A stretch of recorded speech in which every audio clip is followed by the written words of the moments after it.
And we join this painting already in progress. Due to some technical difficulties, I lost the first half of this film, which included the drawing and those painted rocks at the bottom. So we'll just have to jump in here. I'll start with my foreground, which is a wet mix of sap green, a bit of olive green in there, and I use some cadmium yellow at the very top and just letting the colors run together. And I'll grab my rigger brush and create some grasses coming out of that. So my design, it's a pile of rocks with a naked man sitting on top.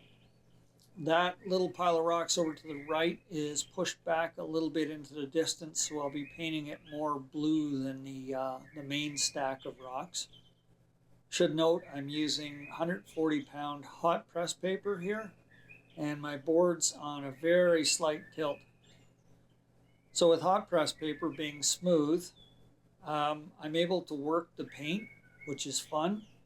So this is more or less a coloring book approach to watercolor painting. I've created all these random shapes, stacked them up, put my guy on top, and now essentially just going to paint each one individually.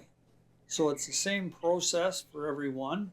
In this case, this top right here, I'm going with a raw sienna, really wet, thin mix to start, and then grabbing some deeper pigment and dropping in some burnt sienna and some Payne's Gray.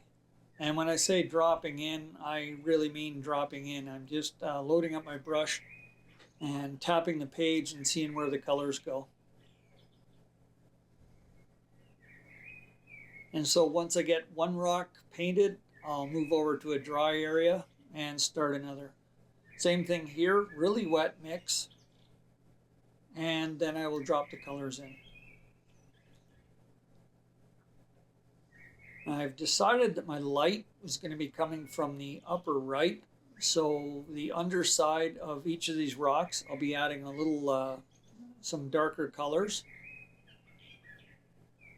and also lifting out a bit of paint on the upper portions of it. Like that one there is all pretty well a consistent color. I'm going to try and lift out some paint and darken the undersides to give it the impression of a bit of a shadow. There, I'm just lifting out a bit to provide a bit of a highlight on that rock, and doing the same thing up there. And I'll just repeat that process throughout. The combination of the highlight and the shadow gives the rock some volume and a bit of depth. So down for the smaller rocks that are supporting the much larger rocks, go figure. A little bit of a darker blue down there. And then I can move over to these little rocks in the background and just add a bit of paint, not to make it too dark because that little stack of rocks is in the background.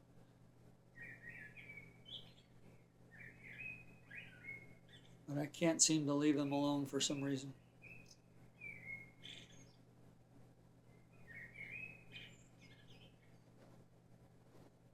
At this point, I'm a little bit worried I'm making the shadows too dark, and then I have to darken the whole thing.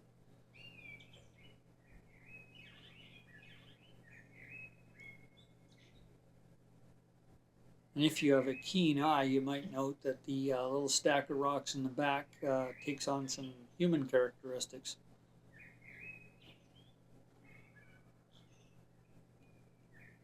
So with the rocks up in the middle there dry, I can start to paint around the outside and start picking off rocks. And what I'm trying to do is just pick some random colors, more or less just contrast colors, so that each of the rocks stands out on its own. Look at it, I just can't leave that guy alone back there. Move on, Gary.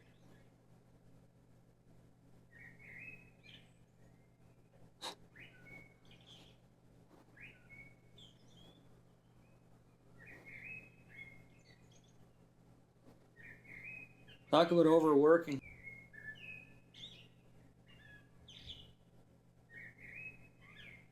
Anyway, let's go back to the main stack of rocks and repeat the process. I believe I was talking about mixing up the colors. I'm not putting anything crazy in there like red rocks or purple rocks or anything like that. I'm using a bit of purple for my mix, with the Payne's Gray for the shadow sides. But for the most part, it's kind of got a browny blue look to it.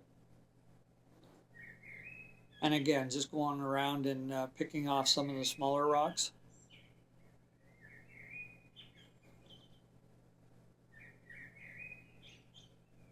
Whilst the other ones are drying.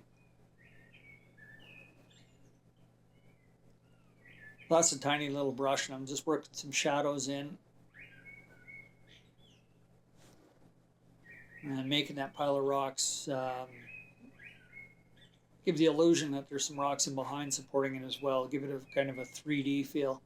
So that's why that's all darkened up back in there.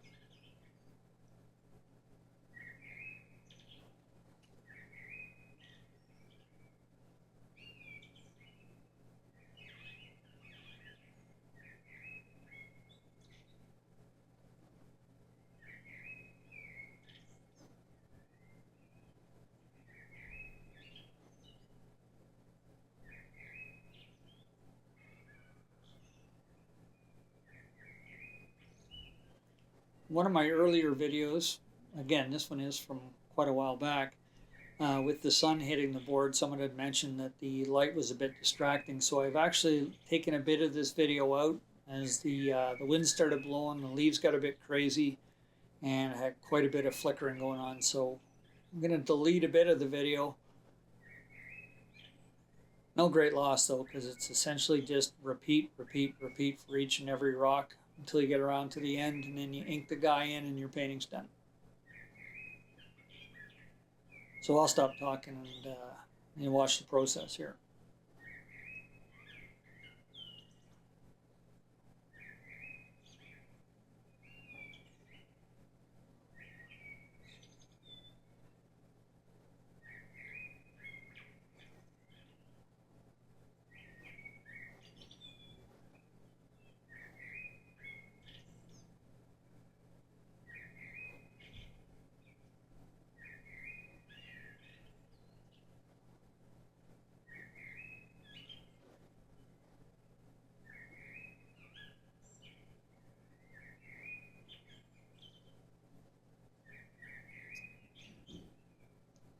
But I think I've got the majority of my little rocks done, and I can get a bigger brush out. So that's the 10 round.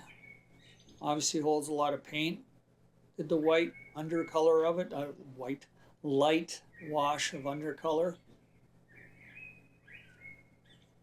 And just dropping in random colors to give it a bit of texture.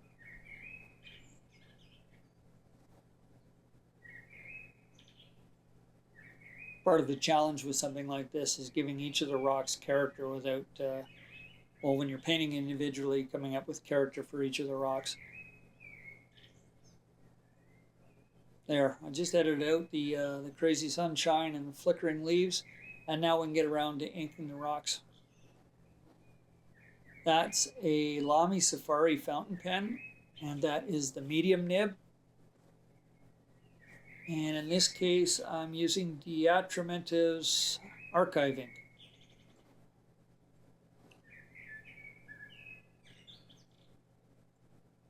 Looks like I dropped the wash in for my naked guy.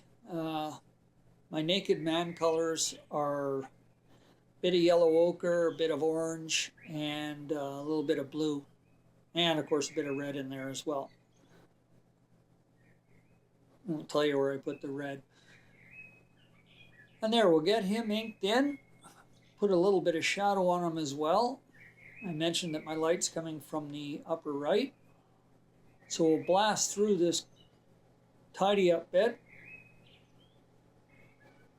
Adding all kinds of details all around. Got some wise old man hair on him. Nice burnt sienna pipe.